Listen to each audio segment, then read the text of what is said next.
have been giving this particular lecture since 2008 when the financial crisis hit. And I really haven't changed the slides. And the reason is because humans don't change. And one of I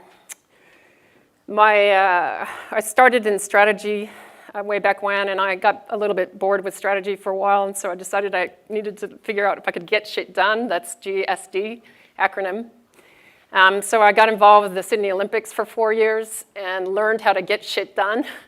One of my favorite last-minute things is like, oh shit, we don't have the 200,000 bottles of sunscreen to the 40 venues, and we got to get it done now. And it just was one after the other. We grew that organization from 100 when I joined to 3,000 employees and 60,000 volunteers and 70,000 contractors, and we made that thing work. We were aided by two things that were really, really important.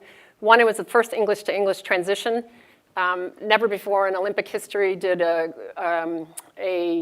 games have English, so we had Atlanta before us.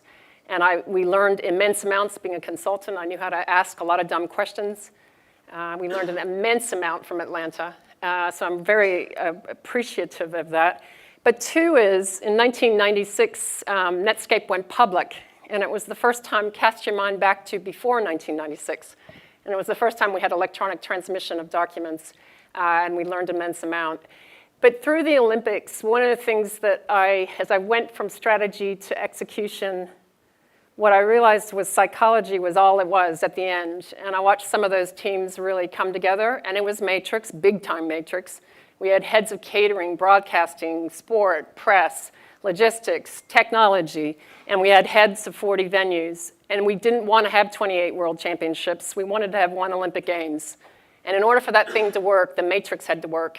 And I like Fabrice's comment about network, because it's not just a matrix, it is about network. But sometimes we need to keep it a little simple, and so the matrix sort of had to work for us. So that was really important, but I realized psychology was all it was, and I started to work in leadership development from 2000 onwards. And I realized very quickly, didn't go training in executive coaching, I actually went back to get a diploma in psychotherapy. And you might laugh about that, but in my opinion, as I started to work with these executives, and by the way, started to have my own midlife crisis, I actually realized that one of the blocks to great strategy and great execution was psychology, and really understanding the anxiety and fear, particularly, that executives feel and don't express. And if they express it, it comes out in many different ways. And it can look like hostility, it can look like withdrawal, it can look like freeze, and it can look like all of that. So I went back to study psychotherapy, and I took back my biology undergraduate, which focused on putting all kinds of interesting neurotransmitters into rats and watching them not crawl out of the coffee can because they were so anxious. And I still suffer from a little bit of rat's revenge myself. And I've been doing this lecture on fearless leadership because I think it really makes a difference to all of us understanding why it is that we have this fear. And fear in each of you comes in a different way. So as I'm sitting here thinking, if you're sitting here thinking about it, what do you get blocked? What happens when you get anxious? What happens when you get pissed off at the organization? And what happens, what's your reaction?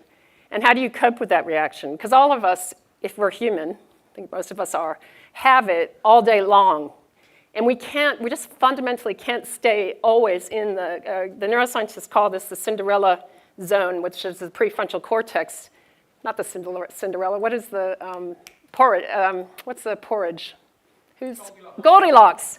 The Goldilocks part of our brain, because it's never right to stay completely here. We're distraction machines, and we're always fighting for survival all day long. And our brains, because we're actually relatively safe compared to our ancestors, look for ways that we're actually death threats.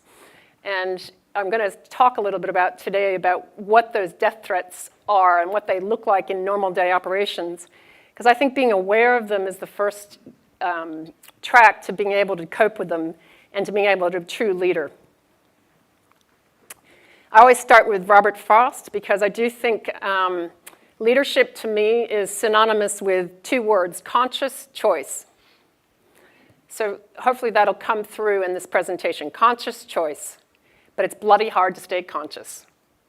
A lot of you are already drifting, and you can't help it because that's your brain. It drifts. You can't stay present in this moment. It's really difficult. I haven't met anybody that can do that full time. So I like this poem to start with. This is context, and I study leadership, and I've been studying it for 16 years, well, arguably 20 since the Olympics. And I do think we're in a different age, and we all hear that. So most of us grew up in an industrial age, and most of our companies today are still industrial age. And the control is about who has the power, who has the capital, financial capital, who's got the power in plants, and that's who leads. It's very systematic. When I started my consulting, we were doing process reengineering, we were doing TQM, we were doing all of that stuff, and it was systematic, it was very task-focused. We were measure. It was the guy, and it still is the guy, at the top, who knows? I know. He knew, and it is he. And really, there didn't have that much feedback.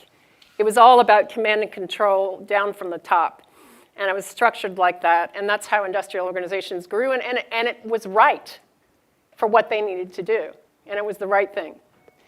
I actually think when 1996 hit, I went to Stanford from 93 to 95. Dig was right behind me, so it was an incredible time to be in the Valley. It always is incredible to be in the Valley. But in 1993, when I entered Stanford, there was no email. We didn't have email. What was the thing? Mosaic was crawling the web. There was there was the web, but nobody kind of knew about it. Nobody even believed it. And of course, it was interesting, and I can always remember Warren Buffett coming to my investment class and saying, I'm not going to invest in, he goes, I'm not investing in those technology stocks. And of course, I followed him, and I don't know, maybe one of my classmates ended up finding Hotmail, and the other one founded eBay. So I think, I'm not sure who was the right one. But I think in 1996, we started to hit the information age. And the first companies that got it were McKinsey, Booz, Bain, BCG, and they nailed it fast. And that's where you really saw the spike in their ability to inform, because they got world knowledge fast. They put knowledge officers, and they exchanged that. They'd always been doing that, but with the internet, they did it fast. And they could get templates over to each other immediately and share knowledge like there was tomorrow. So the 28-year-old could actually advise the CEO of one of the largest banks in Australia, et cetera. It became visionary. Jack Welch arose in this area, arguably before that, but it became visionary, so who could start to see what's possible, much more people-focused.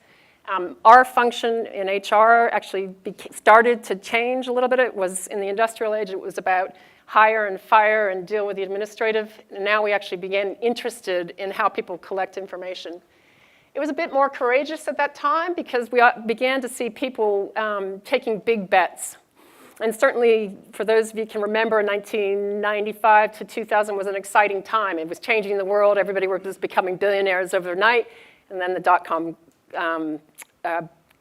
crash hit. But then knowledge had to be shared. So for it to be worth anything, it had to be about we know. And that was really important. And that's where GE started to kick in and lead the process of performance feedback. And it was one way still, but at least there was feedback, and it started to become really important. I actually think we're over here, but most organizations aren't even close to being here.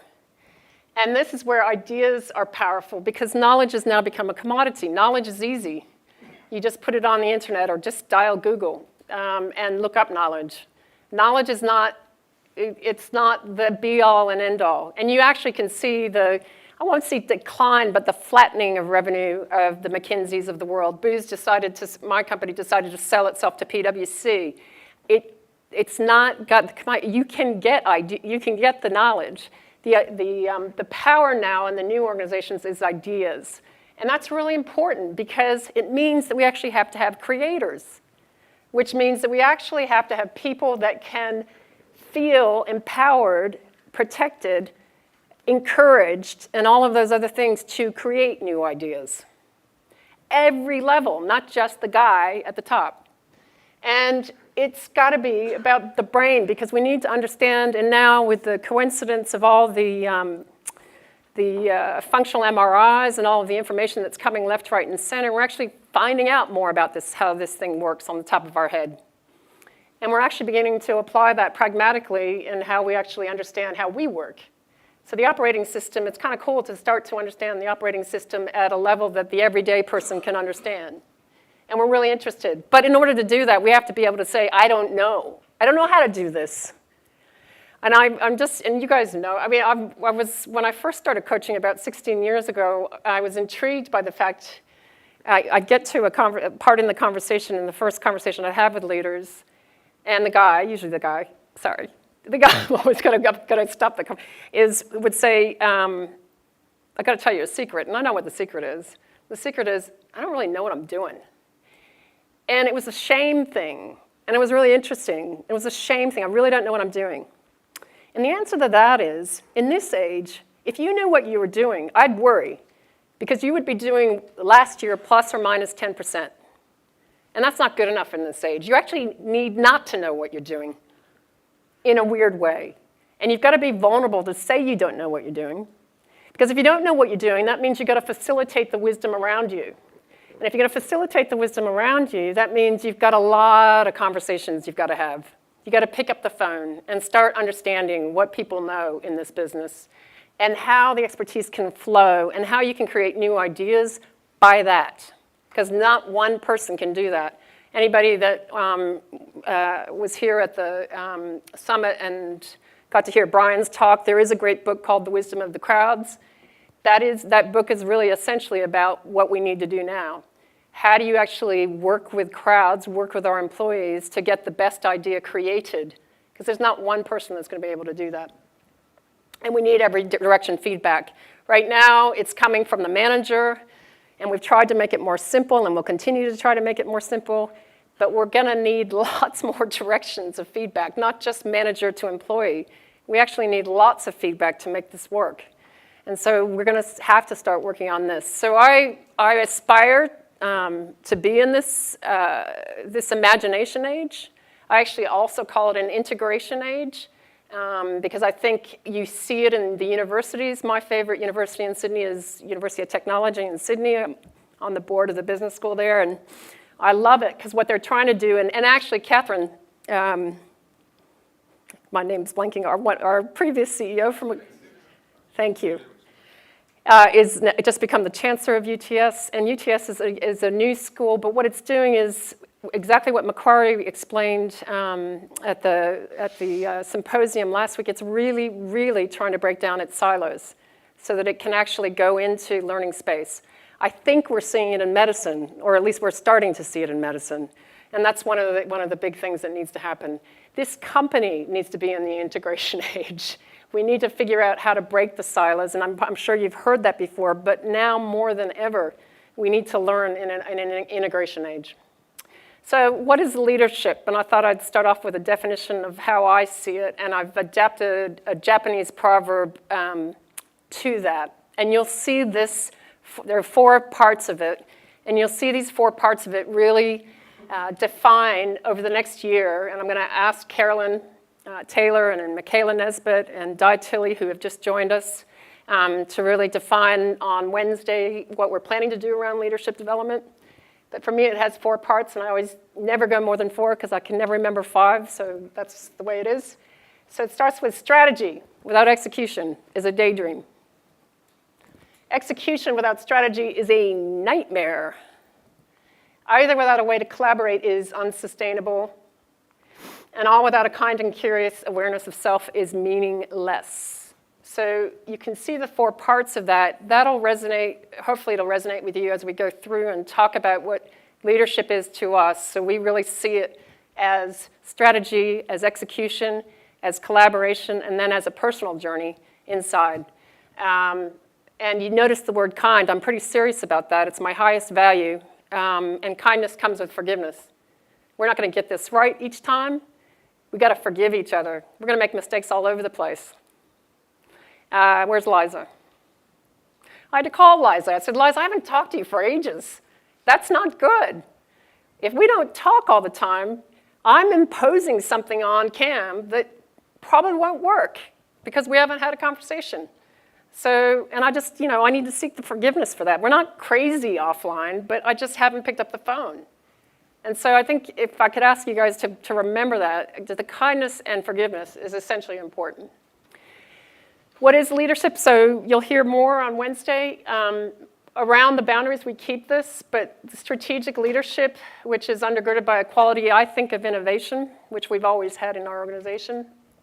Results leadership, which is undergirded by a quality of agility and to be able to maneuver and respond to our competitors. People leadership, which is really about the collaboration. And self-leadership, which is about performance. And when I say performance, it's really about how the brain, heart, and gut is really important these days. Sylvia Damiano, who's a former colleague of mine, is going to speak tomorrow. You all have her book. You did her survey. The understanding of how this body is, not just this, but this, is becoming quintessentially important for leadership. And we're beginning to understand how important it is to behavior. And we've got to get it right. Our diets are creating havoc. Our lack of exercise is creating havoc. Our lack of sleep is creating havoc. And the best organizations in the world are going to know how to create the most brain-friendly organizations in the world. So just as an example, I'm just going to put this in, and those of you who really know their science is just going to have to deal with my quasi-science, but just use it as a metaphor. I'll tell the specialist. And I just like this. This comes from, what is his name? Amen. His last name is Daniel. Daniel? No. Anyway, amenclinics.com. You can look at it. He just uses some scans just to say, look, we need to be aware of the health of our brains. These are just scans of where is active, where is not active. And I thought they were interesting. Alzheimer's compared to just overweight and sleep apnea compared to healthy. But then you go down here and you look at just the regular use of, let's say heavy weekend use of alcohol and the difference between a normal brain in the middle. And it's just kind of it's just interesting. All right, so fear. Why do I talk about fear? We need fear. It gets us to respond to situations like this. Anybody, Australians, know what that is? Queenslanders, do I have any Queenslanders? Queensland flood. 2011, horrendous. Stu? Christchurch. Who's from, where's Japan? Tokyo. Tokyo again. Americans? Katrina. So we need fear. We need fear to respond to these situations. We were built for fear. We were built to survive. We need that to survive to these situations. Okay, now I haven't changed the slide purposefully since 2008, but I want you to, as I flick over the news items, just think about, have things really changed? And I'm actually really nervous. My own adrenaline and cortisol for the first time ever is going off for Tuesday's results. But anyway, this is 2008.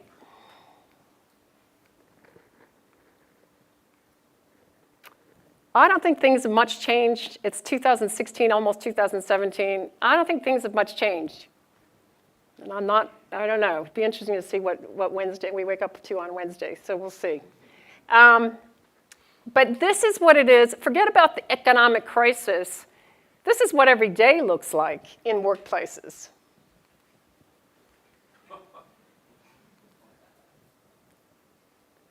Okay, so this is what every day looks like. This is what our people are facing.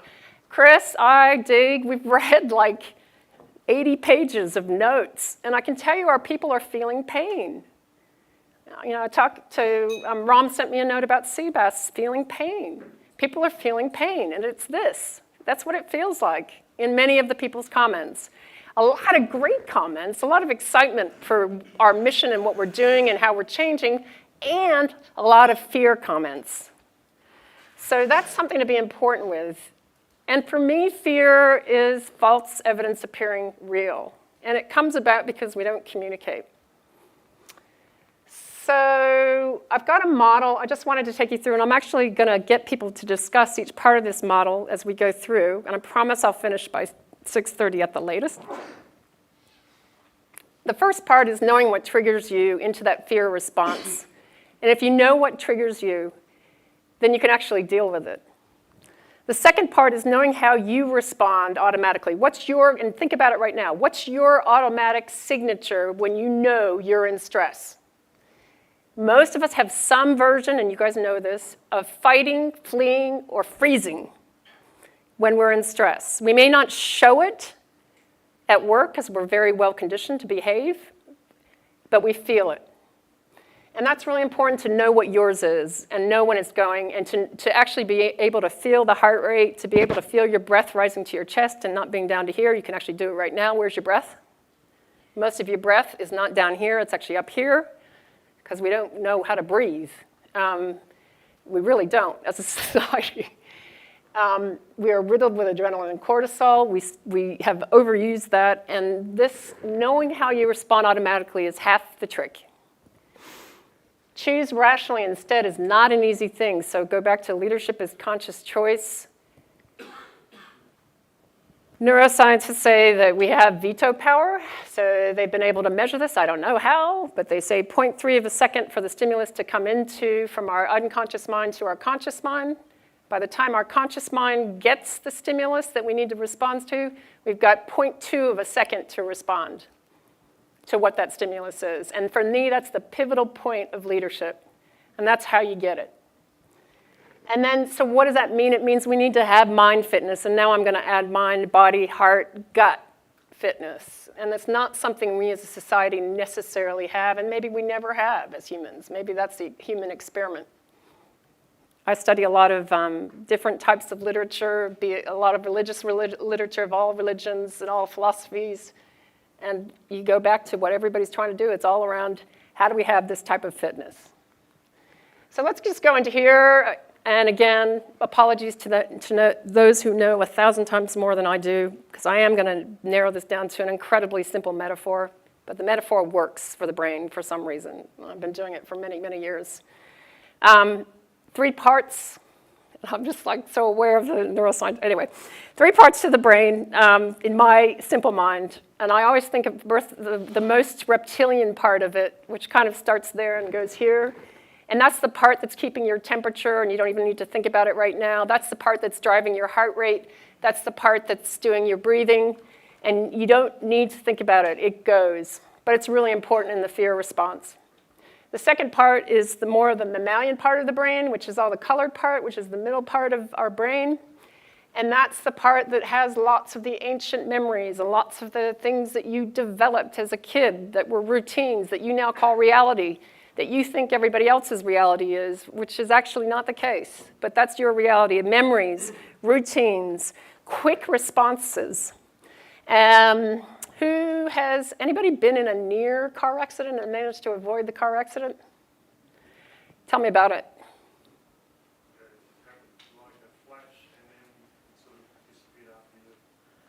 You knew what to do though, right?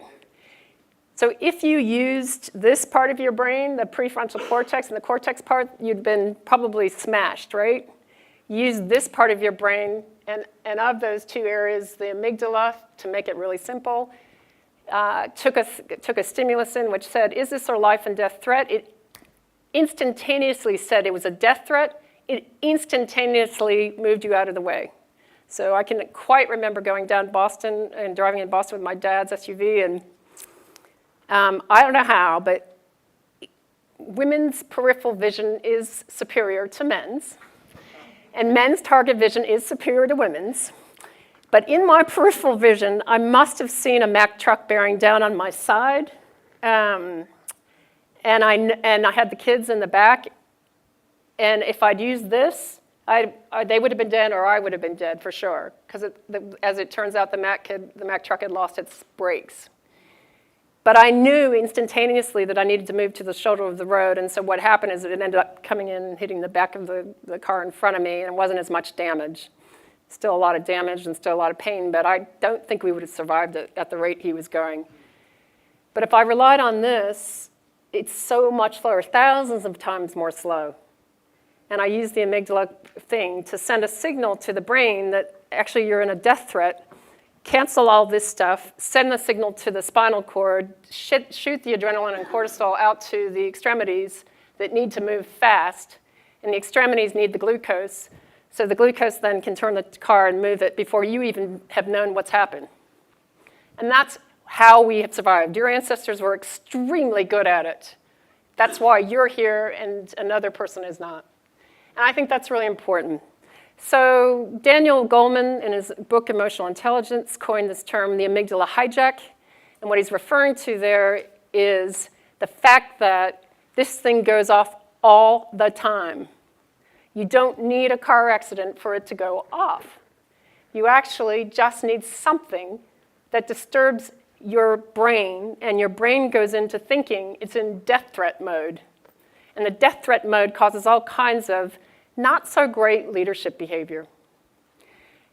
And one of my colleagues who's kind of spent a ton of time now with neuroscientists all over the world, in fact, many years, talking to them and trying to make what they're finding into applicable to leadership. And his name is David Rock, coined the term SCARF, and I like it because I can remember it. And I'm going to pause here after I take you through that model and get you guys to talk in your group about how that's applying to Cochlear. And why SCARF, and what the SCARF means, is maybe what's causing a lot of leadership that's not helpful, or causing fear, or causing anxiety in the workplace. Because how we see SCARF is equivalent to how we respond to that car accident. And we're just not clever enough yet to distinguish car accident versus SCARF. So what is SCARF? The S stands for status. Status drives us crazy. We're just about to play with titles. Some of you already know the pain that's causing.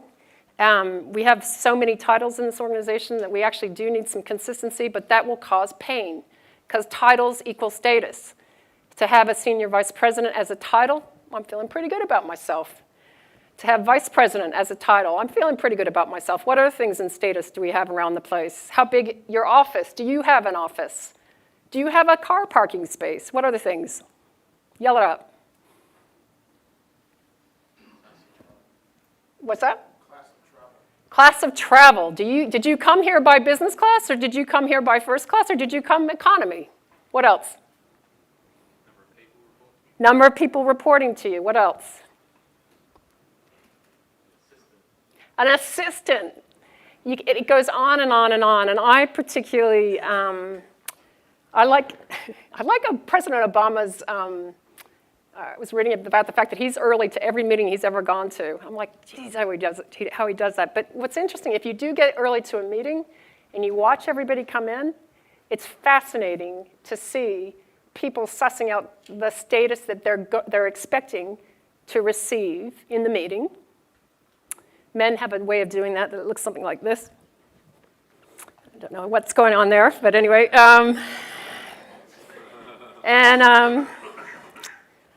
They come in and they go, so what's the status I'm expecting to receive? That's what their brains are doing.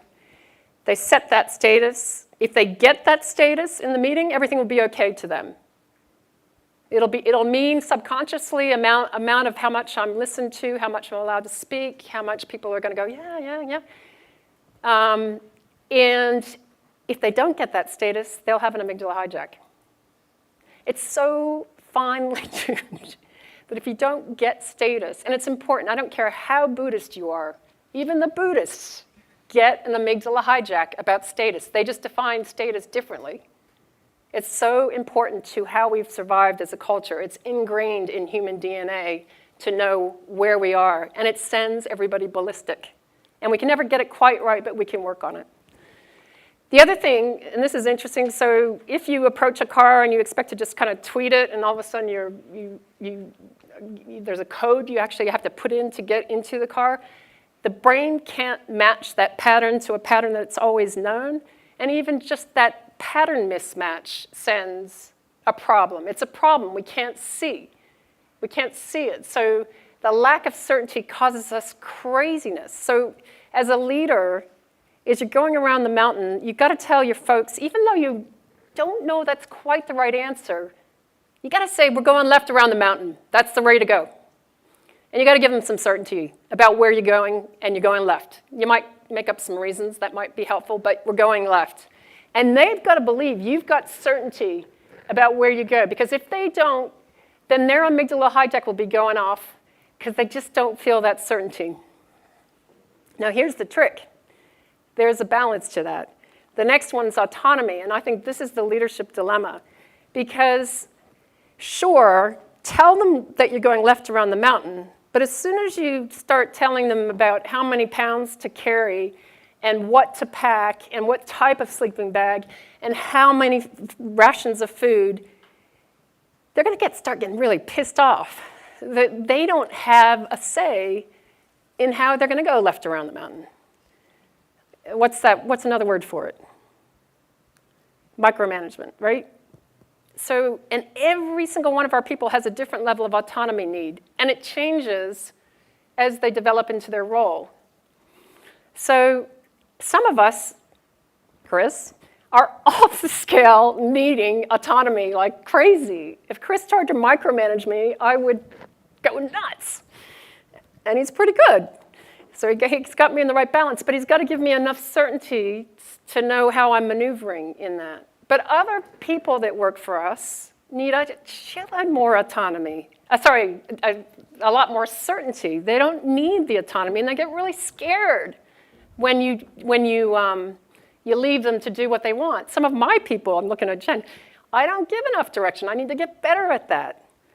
Because I forget that not everybody operates like I do. And that is how do you get that balance for the people in the right place so that their brains are actually working to their function and they're not in fear? I think that's one of the biggest leadership challenges. I always say, it's like the guy on the balcony, and he's looking down at the dance floor. He's the leader.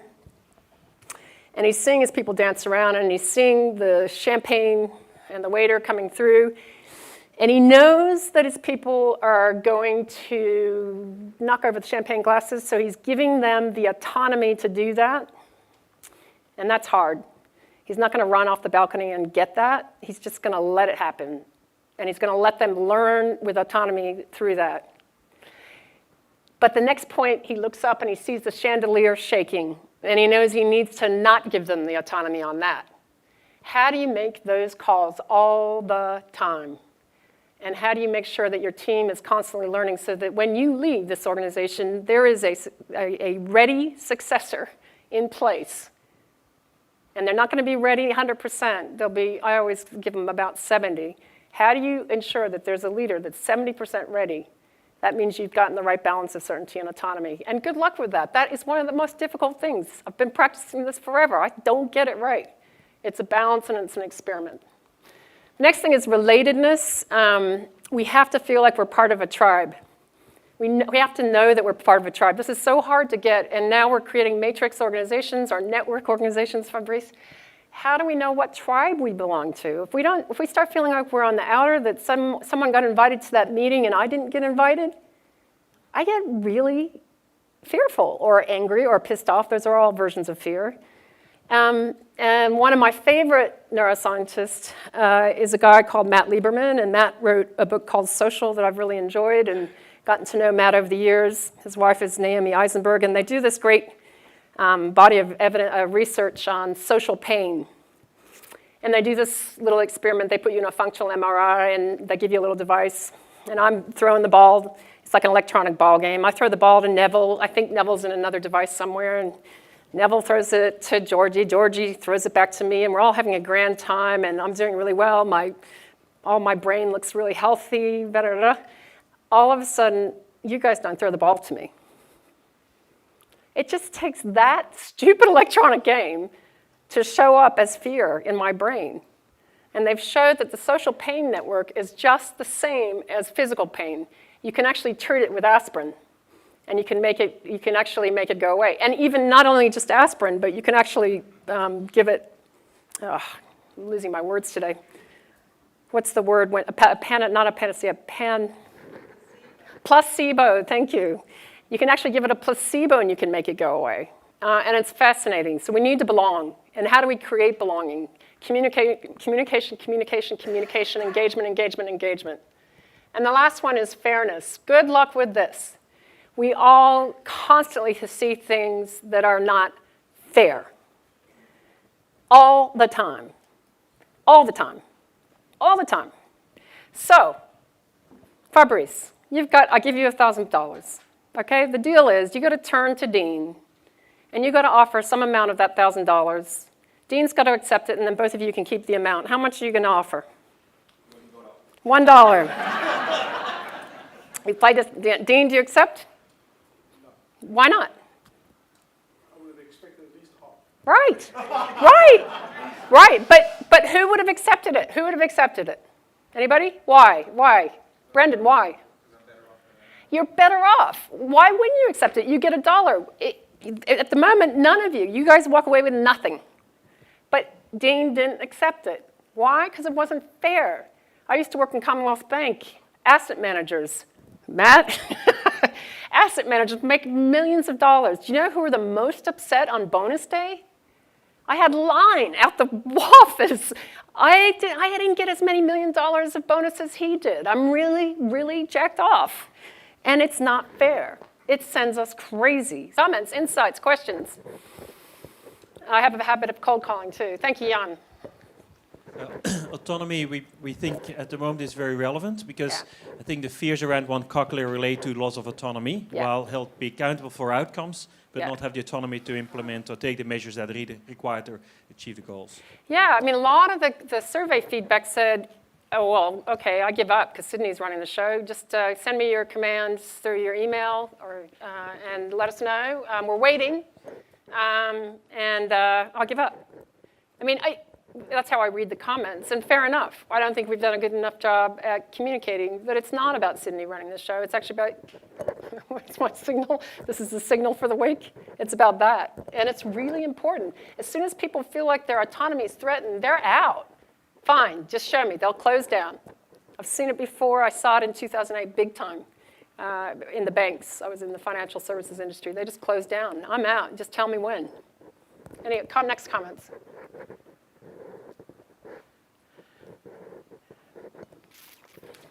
Okay, thank you. Yep, go. We were just talking there about certainty, and I think one of the things that people as humans, we fear losing something that we have as opposed to what we could gain. So we continually try to keep what we have, and that's just our nature. We try to keep what we have, but particularly certainty around what's changing. When there is uncertainty, people will hold on to what they know best and what's worked for them in the past. So I think that's going to be our big challenge as a company to what is possible.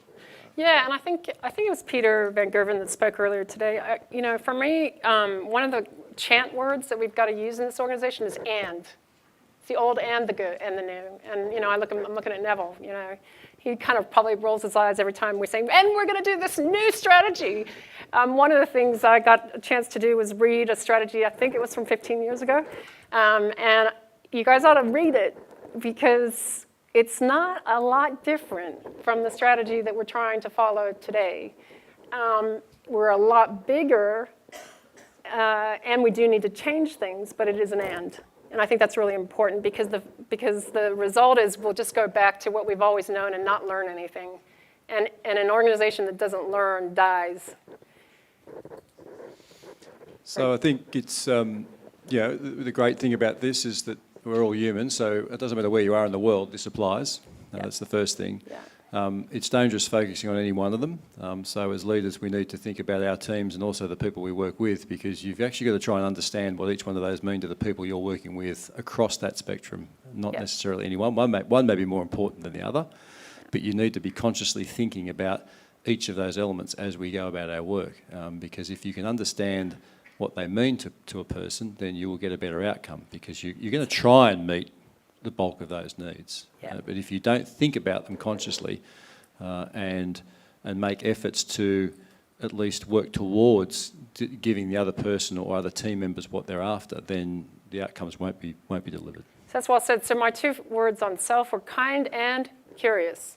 So the curiosity is so important for us. Be curious about what that other person's thinking, how they think. Their thoughts are completely structured, completely differently from yours, absolutely differently. I don't care where they come from. They cannot be the same. So how can you be curious about it? Can you have real conversations that are inquiry and advocacy? Those two things have to be really equal in any conversation. Any other comments? Yeah, thanks. So we talked a little bit about status, and while there clearly are status differences, I think Cochlear in general, we said that it's a very collaborative organization, and just because you're a VP or a senior VP, you often will go to the expert who can be very, very low in the organization from a hierarchy standpoint, but they're the expert. They have the domain knowledge that you need in order to help make a decision or help drive a certain outcome. And I think from that perspective, we are very flat as an organization, and hopefully we'll stay that way. And one of the most important things is I agree, because I actually know most of you, and I've only been here for 6 months. So we had a candidate for Stu interview today, and he asked me what was the most surprising thing about Cochlear, and I said the fact that I already know 100 people around the world, not intimately, but I know who you are. I've had a conversation, most of you. I mean, that happened so fast. But the challenge is now, as the organization gets bigger, how do the people underneath us who never get to travel get a sense of who is the expert in the world? And that's one of the challenges we have in the internal comms structure that we're building, because we're going to get to a size where we know who they are, but our people don't. And that's going to be really important for us to get that across. Okay, last comment, yeah. To me, I think one of the key questions for this team here is how can we help our teams underneath us when we actually have some of these triggers ourselves. So some of the comments earlier today was around certainty, and we don't have that certainty, and we don't exactly know how one Cochlear is rolling out in this area or that area.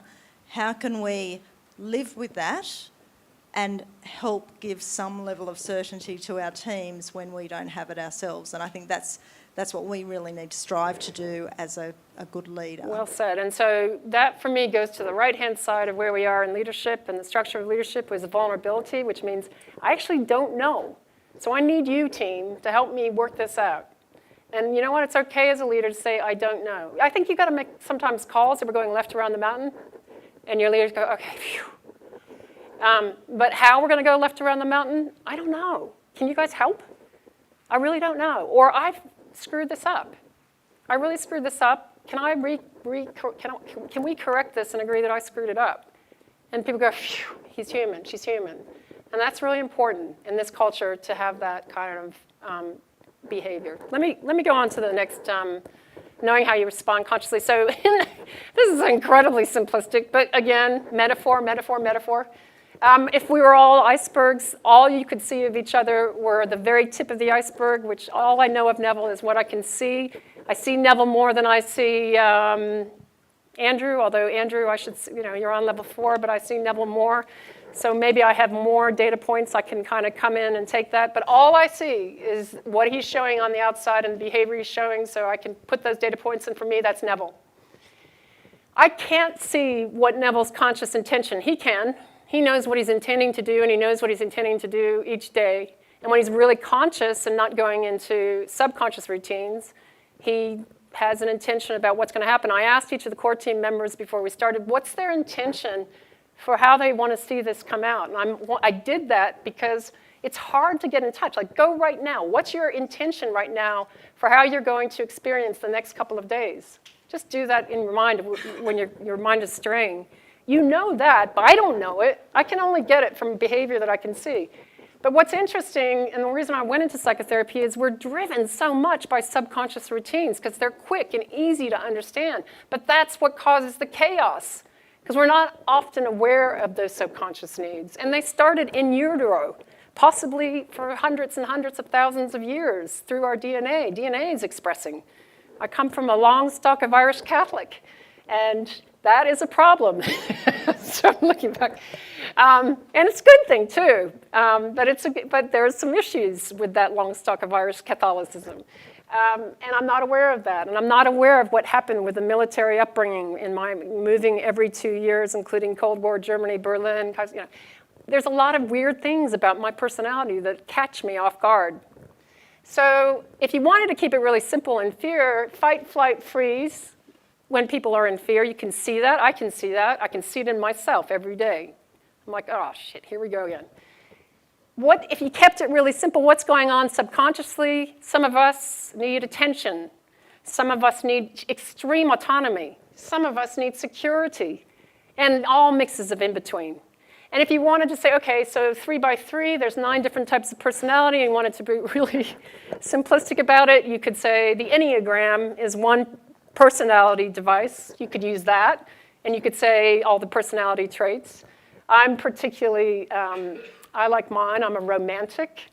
And number 4, and I know that when I get really, really stressed and I'm having an amygdala hijack, I want to get out of the situation as quickly as possible. I may not physically leave if it's a work situation, but I'll mentally leave in my head.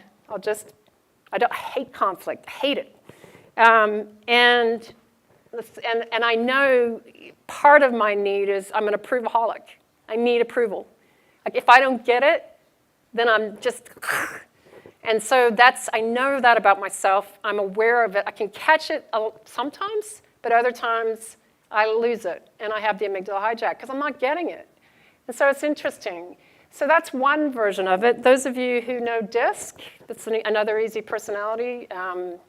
The D's and the I's and the S's and the C's. How many people know DISC? People know DISC? Yeah, quite a few.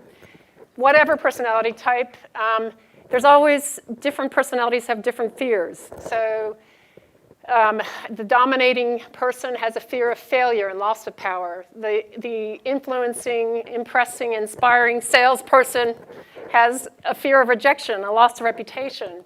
The steady has a fear of insecurity and change.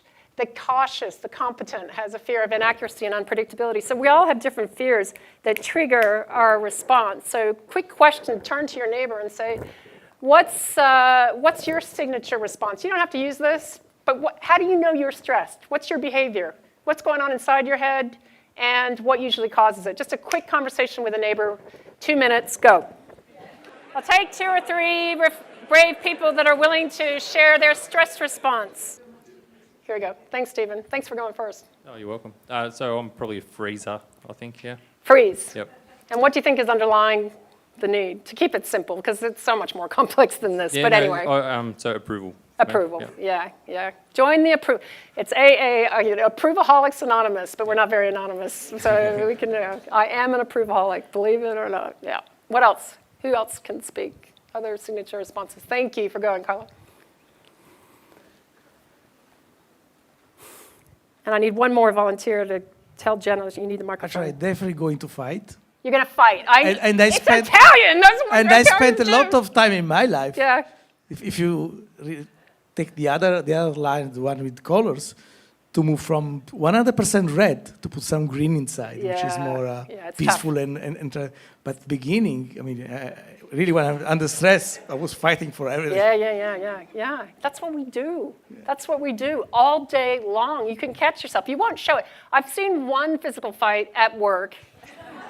But you see the fighting behavior in any meeting. In any meeting, you can see the fighting behavior or the fleeing behavior, the freezing behavior. In any meeting, you watch, you'll see it. Because people are in fear. They're going into their fear response. It happens. That's what we do. It is hard to stay 100% conscious even in an hour, even in 5 minutes. It's hard. That's what this whole movement is called, mindfulness. How do you stay present to what's going on in that minute? One more comment. Thanks, Jen.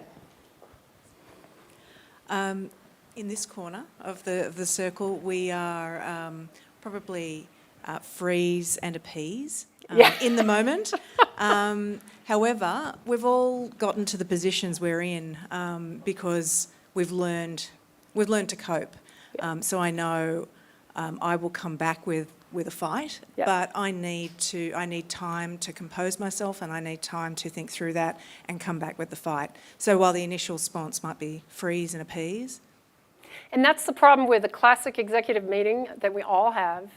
We look, oh yes, that's a great idea. Okay, we had a fight, but we'll all agree and we'll all walk out of here and then watch the tyranny.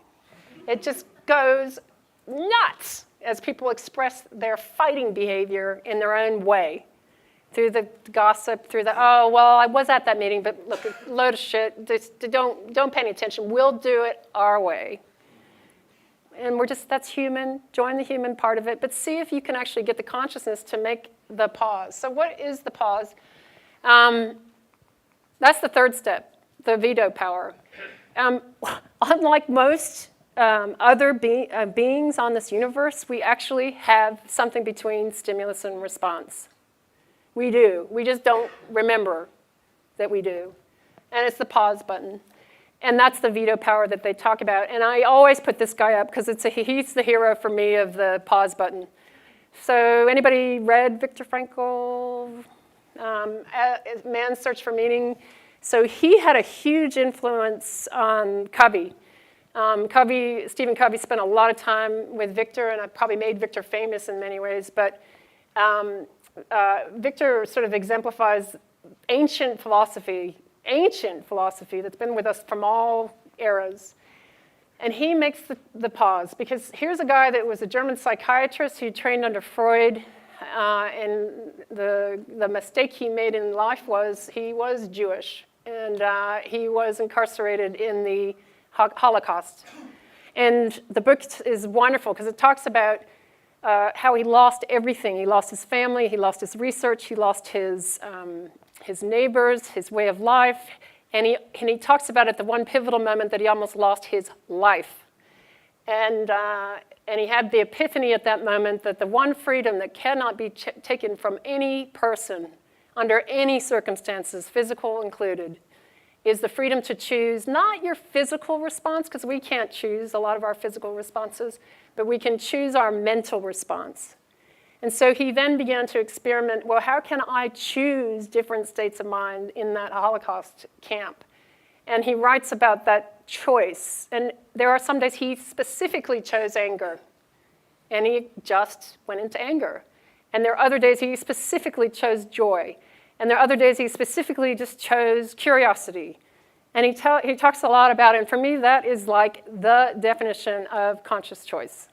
That's like just for me, and I think that's what Mandela learned to do. I think people that really have the highest form of mental discipline have learned to make that pause button go. Maybe you can't control the first thought, but you can certainly control the second thought. And so how do we condition our minds to be able to do that and not be subject to the amygdala hijack? So the leader's choice, and this, you'll see the slide is a little bit old, but it's relevant. The saber-toothed tiger, we see it, the amygdala hijack. We don't do fight, flight, fear at work. What we do is we suppress. And so we put the behaviors down and we just look like we're in control. But the interesting thing is when we are doing that, the science is now saying our leaders are already feeling the heart rate of you going up, and their heart rates are going up, even though they don't even know it. They're looking at a calm, collected, cool leader, but they're experiencing your heart rate going up. They're experiencing your blood pressure going up, and you know what? Their blood pressure is going up. They just unconsciously, they may have walked out of that meeting and they might have thought, oh, he's really remarkably calm, or she's really doing well. But their bodies don't, because your body's having an amygdala hijack and you're just suppressing. And their bodies are much wiser than their brains are, I can tell you that. And they're feeling it. And so the suppression doesn't work. All right, I might have to get another picture up there at some point. So the choice is the pause button, and it's false evidence appearing real. It's not a saber-toothed tiger. It's actually reappraising, and this is 8 years ago, so he's looking a lot younger. But the ability to actually choose what is your response to that stimulus, to know that it's not a life and death threat, to actually make a concerted effort to ask, what's the right response? And by the way, it's not always being joyful. It could very well being pissed off.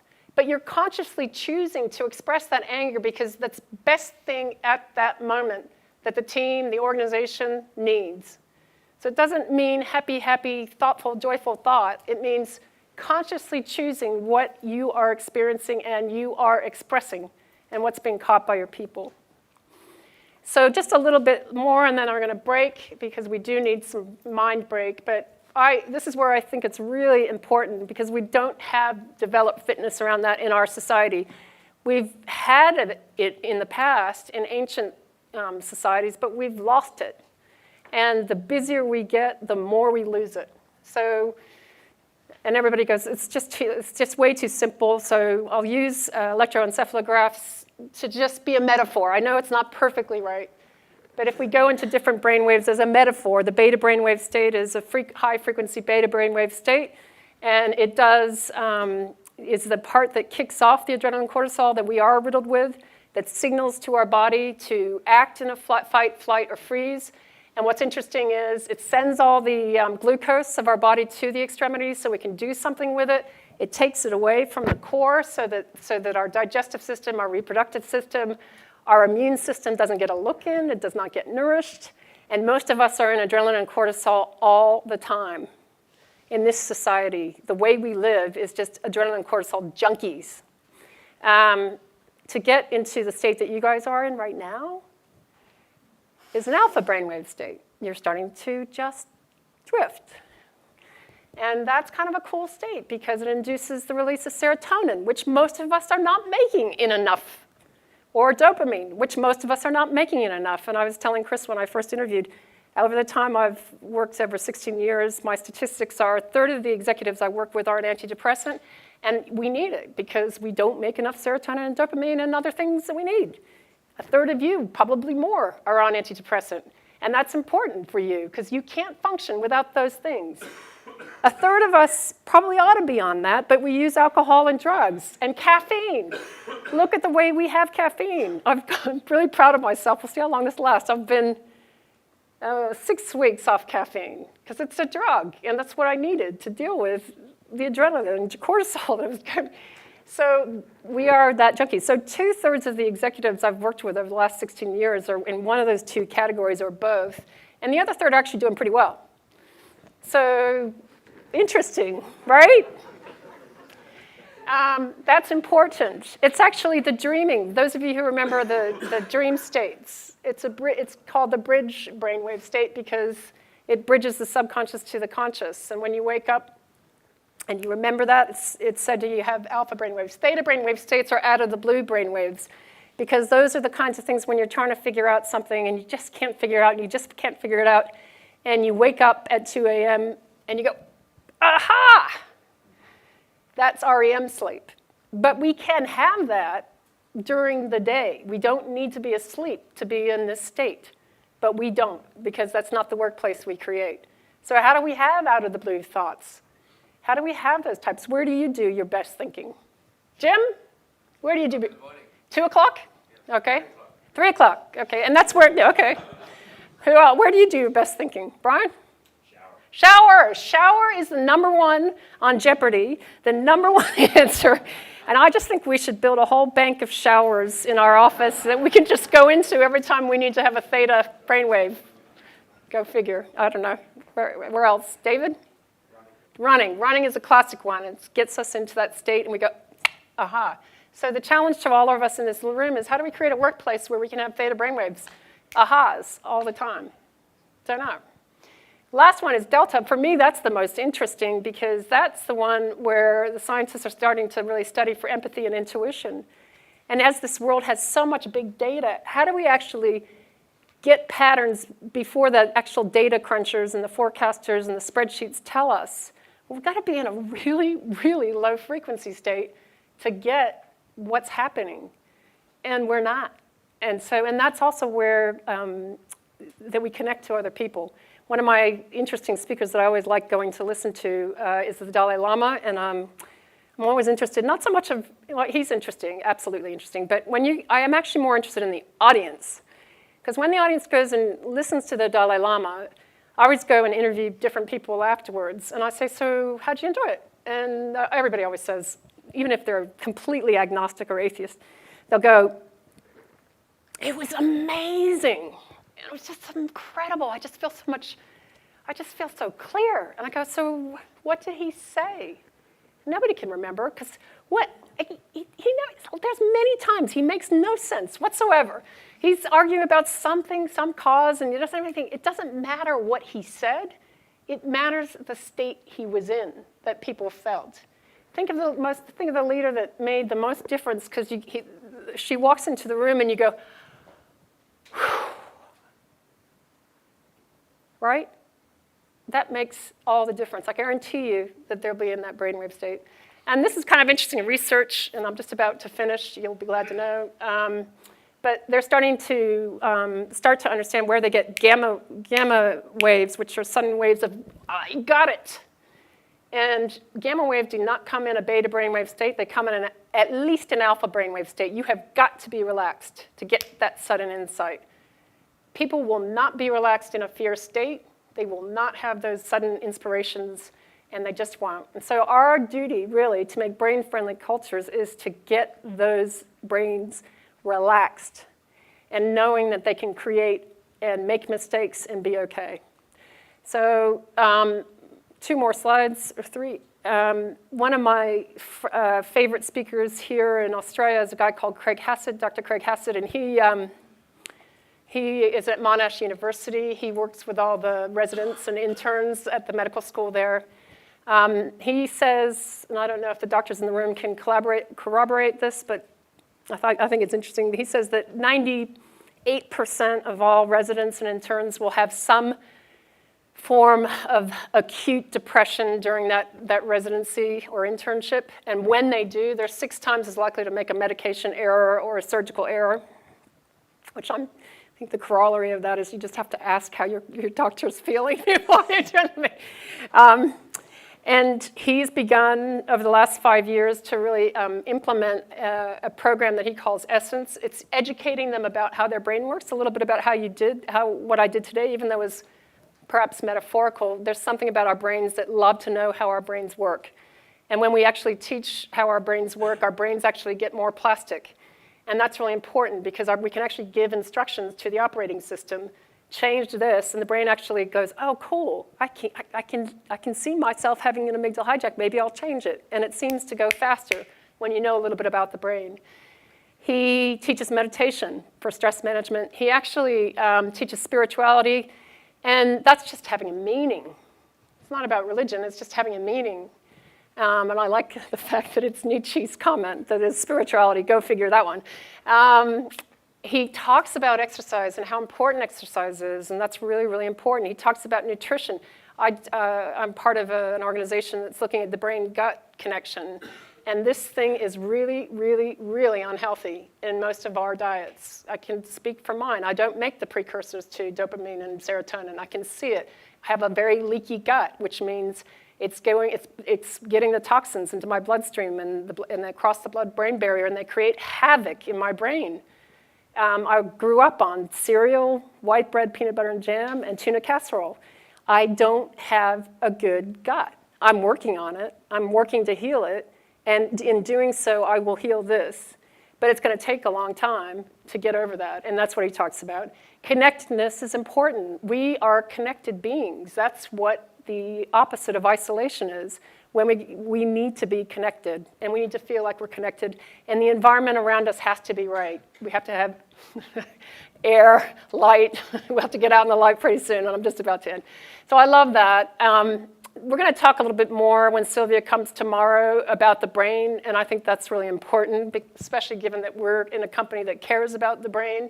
So I'm going to leave it to her to talk a little bit about it. But you'll see some of them are physical and some of them are psychological and emotional, and I think they're very important.